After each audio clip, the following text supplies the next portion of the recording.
Ethel Whitehead, a married woman living in a squalid factory town with an abusive husband and unsupportive parents, is only attached to her young son.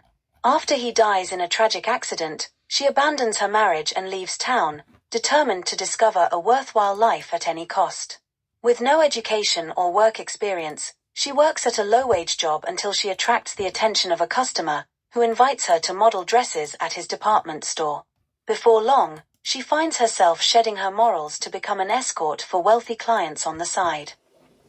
Ethel meets the store's mild-mannered accountant, Martin Blackford, who accepts her invitation to dine out with her at the club where she usually entertains out-of-town clients.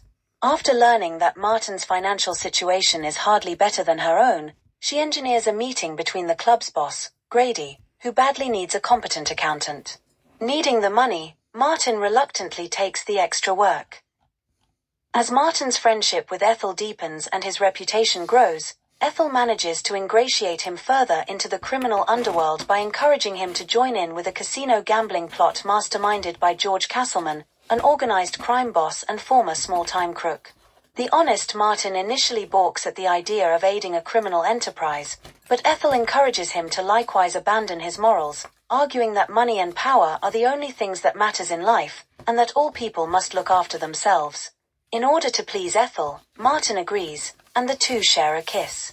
However, Ethel and Castleman share a mutual attraction based on a shared ambition to claw their way to the top, and she reciprocates his advances when meeting with him to discuss Martin's pay. With Martin's assistance, Castleman's plans flourish, but he faces difficulties with Nick Prenter, an underling who he had sent west in order to be rid of him, but who found success and is rumored to be planning a rebellion following the murder of Grady. Castleman orders Ethel to join Nick and uncover his plans. Ethel, now going by Lorna Hansen Forbes, a glamorous socialite cover invented by Castleman, obeys his command out of love for him. Ethel successfully seduces Nick Prenter, but falls in love with him after learning of his circumstances and becoming sympathetic.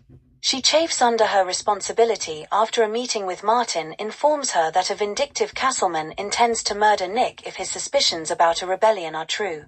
Ethel, disillusioned with Castleman, reluctantly attends one of Nick's meetings and learns the names of the associates who intend to support his double-cross. However, she is unable to conceal the information, as Castleman ambushes her at home and accuses her of falling in love with Nick. He confronts Nick and reveals that Ethel was nothing more than a mole before shooting him dead.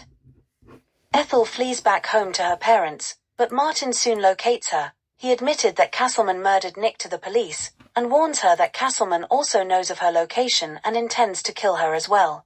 Before Ethel can escape, Castleman arrives and attempts to kill Martin. Ethel wrestles for the gun and is shot, while Martin manages to kill Castleman.